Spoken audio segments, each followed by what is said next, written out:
This is geometry lesson 4.4, reflections over parallel lines. So we've been working on reflections of points and figures, and now we're going to see what happens when we reflect something twice over parallel lines.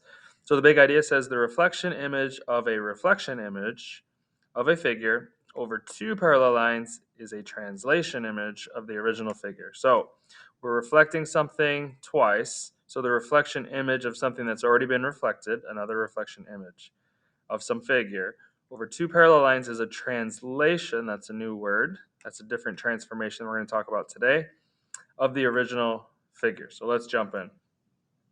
So, first of all, when you do something more than twice, or more than once, I should say, we're going to call it a composite. So, we're putting together more than one transformation.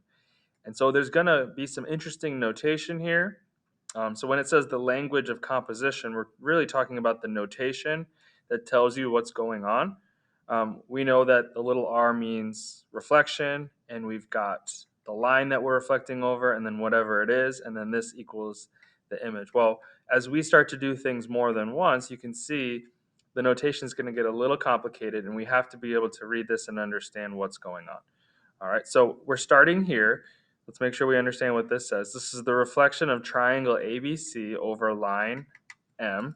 So let's make sense of it all. This means reflection.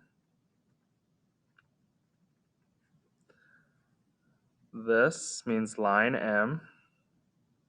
And obviously that's a triangle ABC. So we're reflecting triangle ABC over line M, and we get the image of triangle ABC. But then we're going to take that, the image, what we got, and we're going to reflect that over line N, a different line. So not the same line.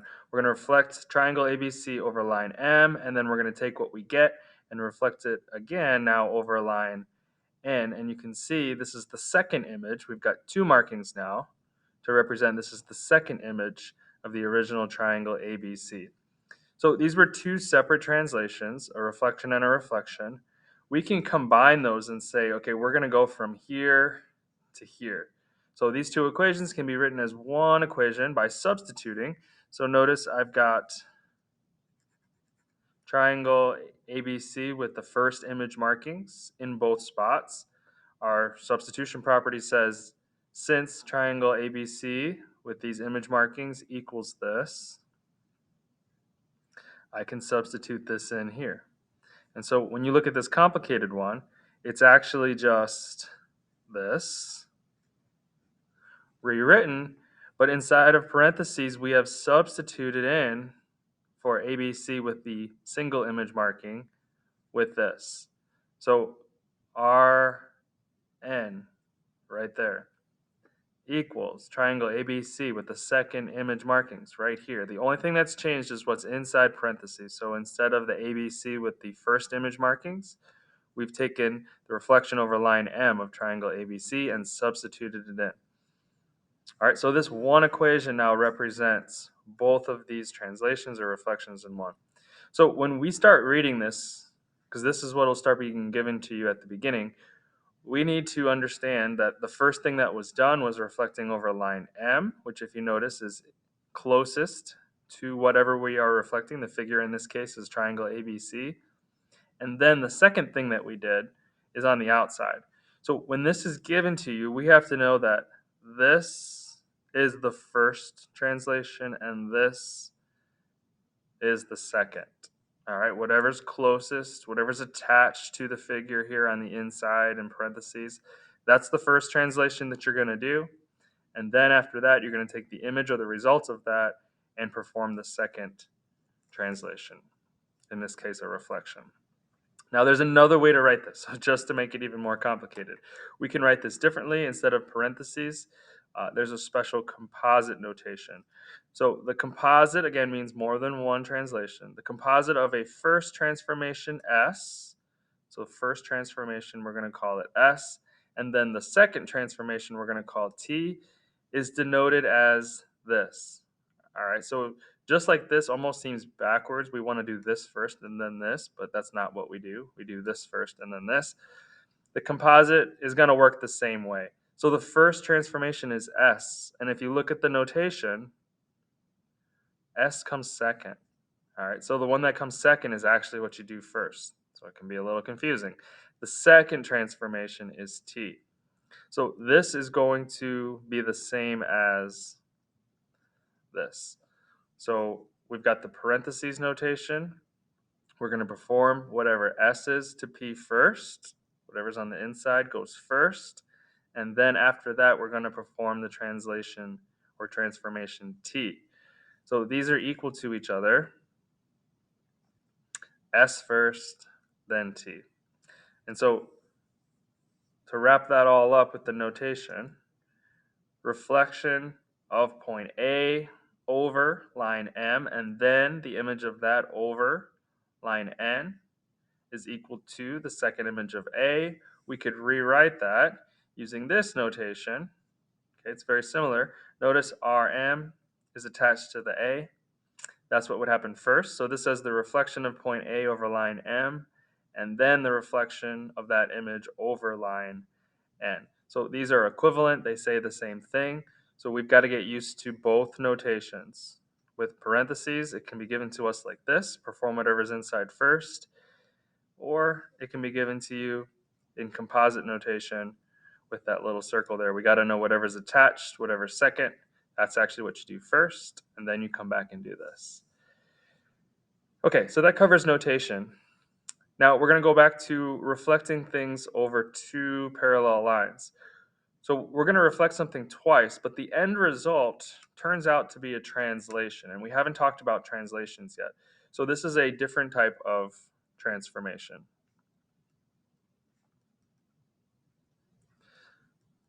The word transformation is any of these changes. So we've had size transformations, we've had reflections, we've had rotations. All of those are just different types of transformations. And now a translation is a new one. So a translation is just a slide. So it's a change in location.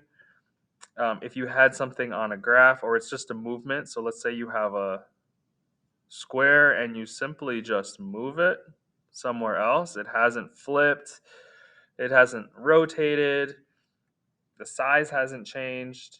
It just goes from here to here. It slides, it changes positions. If this was on a graph, it could be on a graph. It doesn't matter. It went from here to here without flipping. It didn't flip over a line, it just slid over there, a slide. Change location. That's a translation. And so there's no change in size, there's no change in shape, and most importantly, there's no change in orientation. So a translation is going to maintain all the same things that a reflection does.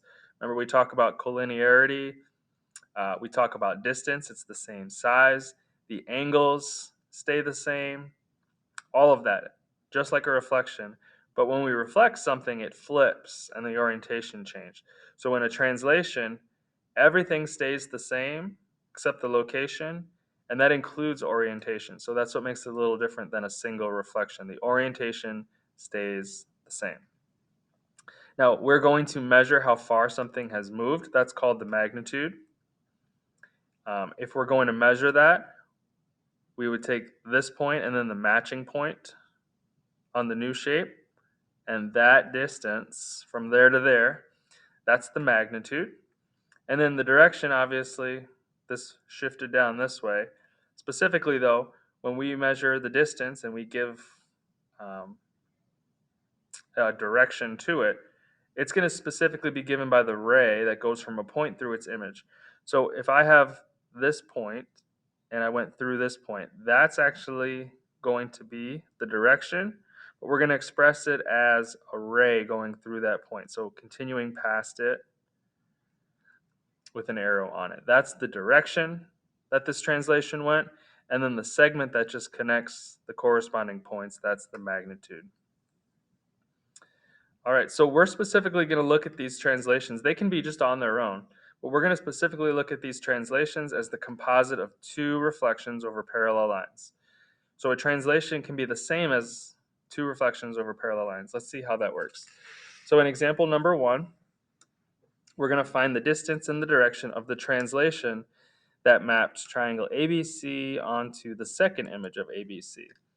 So this actually goes back to the language we were looking at up here. We're reflecting triangle ABC over line M and then over line N. So the original ABC is right here. It was reflected over line M first. So here's the first image. A is the same distance, B is the same distance, C is the same distance. And then that image is now reflected again over line N a second time, flipped over here. And what we're going to do is we're just going to look at the original and the second image and forget the one in between. So we flipped it twice, we reflected it twice over parallel lines. And what is the end result? That's what we're looking at here. What's the end result? And so if you look, the orientation is the same. When we reflected it once, it flipped. The orientation is different. But after another reflection over a parallel line, the orientation is the same. This triangle looks exactly the same as this triangle. Same size, same shape, the angles are the same, and even the orientation is now the same.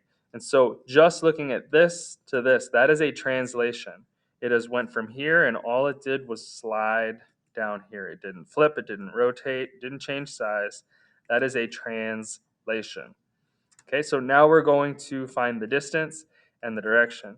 So the distance that this moved is the distance from this point A to the second image, point A. So the segment that connects them, if we measured it, that's the distance of this translation. And so we were just going to express that as a segment, A to the second image of A. So if I could measure that segment from A to the second image of A, that's the distance of this translation. And now the direction. Remember, it's going to be a ray. It's an arrow basically. And I can use any of these. I can say from C to the second image of C. But you can see this one's already drawn. This ray right here, with the arrow going here, is already drawn. That's the one we're going to use. So the endpoint is A. It starts at A, and it goes through the second image of A. So it actually, the notations look very similar here. But again, you could express distance as the distance from C to the second image of C. It doesn't have to be A. And then the same thing with this. It could be the ray that goes from B through the second image of B. So this is the exact distance that it moved, and then this ray represents the direction. All right, we still got a long way to go. A lot of our focus today now is going to be on the two reflection theorem for translations. So if two lines are parallel, the translation of reflecting over both lines has a magnitude 2 times the distance between M and N in the direction from M perpendicular to N. So that last part is just some extra information that just kind of specifies what's going on. What we're going to focus on here is the fact that if I reflect something twice over two lines that are parallel, the magnitude or the distance that it travels is 2 times the distance between those two parallel lines. So here's your picture. A is what we started with. We know that this was the first reflection, so it had to be over line M. I know that because of the notation, it just has the one marking. So I flipped A over line M, and then that image got flipped over line N and put us here at the second image. And so we want to prove or kind of look through this picture and show that the distance that it traveled from here to here is equal to 2 times the distance between M and N. Whatever this distance is, if I reflect over both of those parallel lines, that distance should be exactly twice this one. That's what this theorem says, and the theorem means it's true. It's been proven. So let's show it here. The distance between M and N, I don't have actual numbers here, but I have X from here to here and Y from here to here. So if these were numbers like 8 and 2, I would add them together to get this full distance in between. So I can express this distance as X plus Y. And so I want to show that the distance from A to the second image of A is equal to 2 times this. 2 times x plus y. That's what this distance from here to here should be, twice this amount. So if I take A to the second image of A, what is that equal to? So from here to here, well, I have from here to here is x, and from here to here is x, so that's x plus y plus y. And let's also make sense of that. We don't know what this distance was, but if I reflected A over this line, however far it is from M, it's going to end up the same distance on the other side. So if this is x, this is x.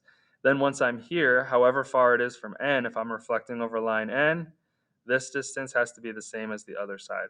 So the reason I have an x and a y and they're not all just x's is because they're different lengths.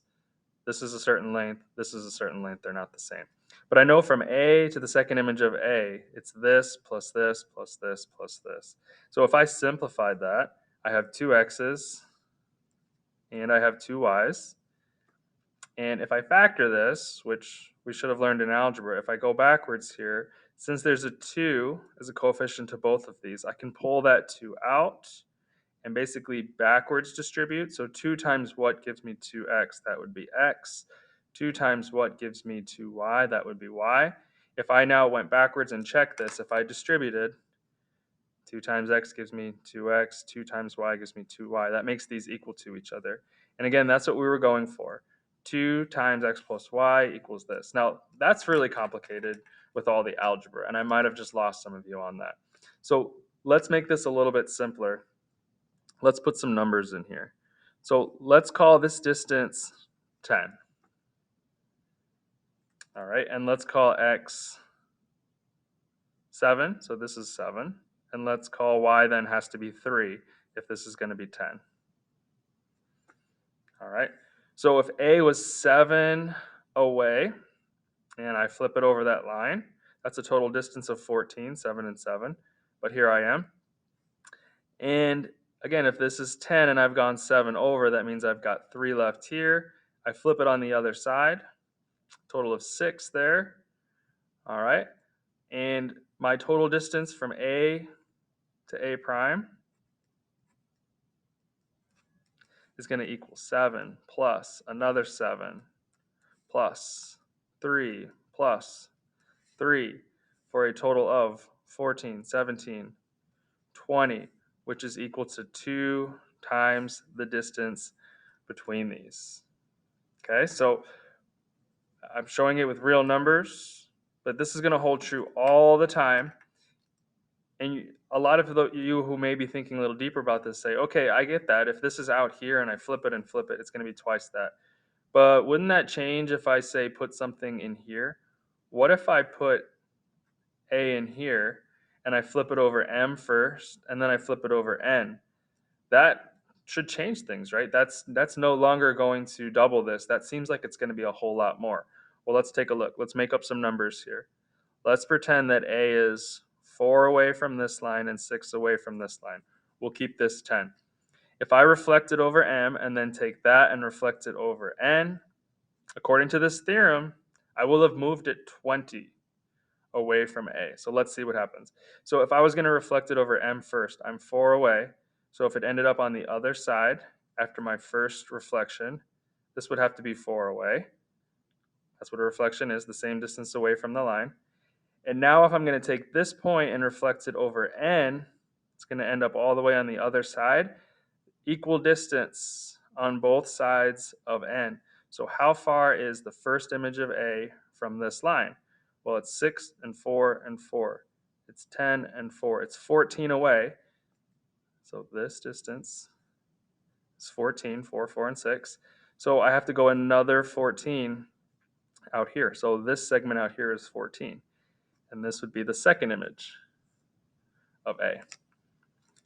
Now, let's go back and answer the question.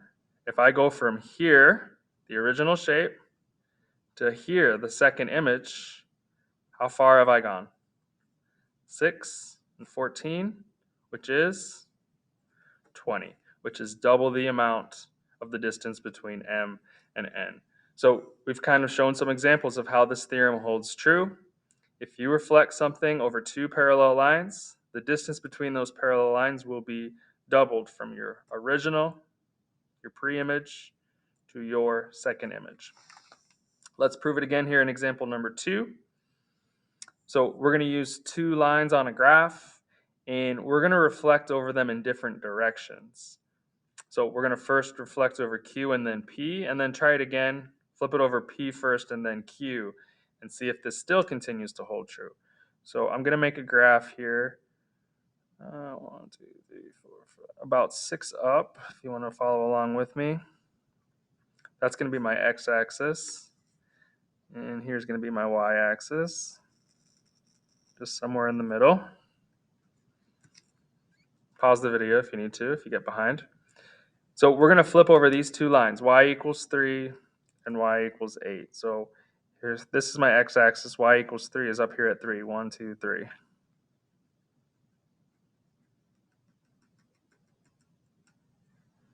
That's y equals 3. And they said to call that P, so that's line P. And then the other line, which we're going to call Q, is y equals 8. So 1, 2, 3, 4, 5, 6, 7, 8. Again, pause the video if you need to catch up. So that's y equals 8. And so this is Q. And so what we're going to do is we're just going to pick 2 points that are in the same distance away from these lines, and we're going to try flipping it over Q first and then P. And then we're going to do the same thing. We're going to flip it over P and then Q and see if this theorem holds true. So I'm going to put these points right here. I'm going to call this one M. I'm going to call this one N. And notice they're both at the same y value here. They're both at 7. So we're going to go over, the first one they want you to do is this one, over Q and then P. So over Q and then over P. And then with N, we're going to do the opposite. We're going to go over P first and then over Q and see how far we end up from our originals. So the first thing I'm going to do, let's practice our notation. Using composite notation,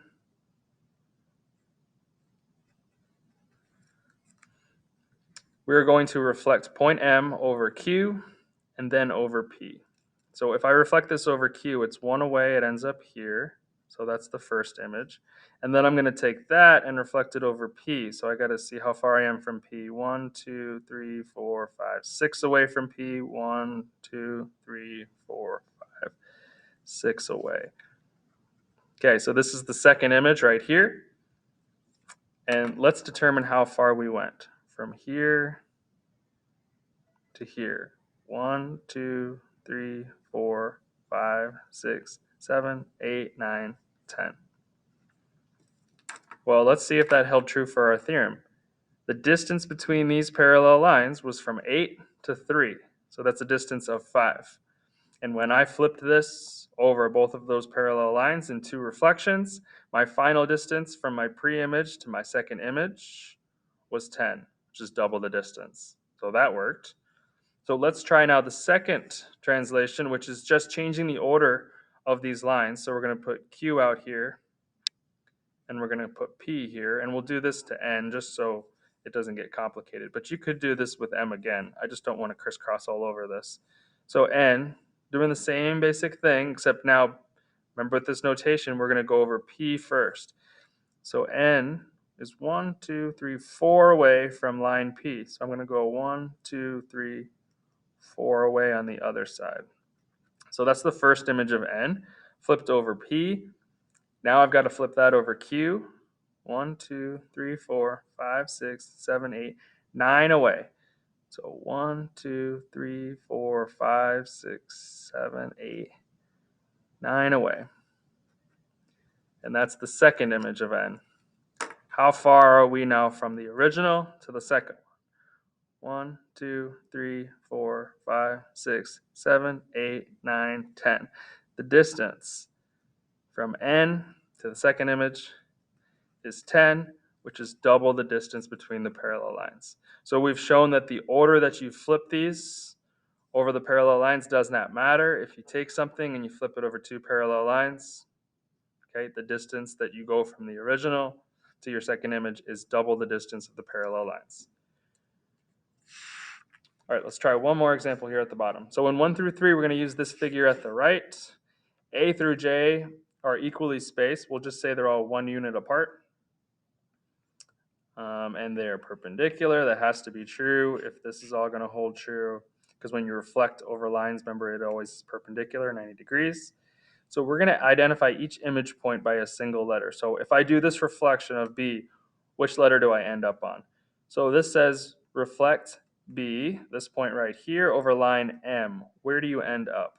So if I'm here at B and I reflect it over M, if these are all equal distance away, I'm basically 1 unit away from M. So if I go 1 unit on the other side, that puts me at point D. And now part B, you can see this part here is actually what we already did. And remember, that's what you go first with. So first thing you should do is reflect B over M. We've already done that. Now take that and reflect it over N. So I reflected it over M. I'm at D. Now reflect that over N. So I'm 1 away from N. I end up 1 away on the other side.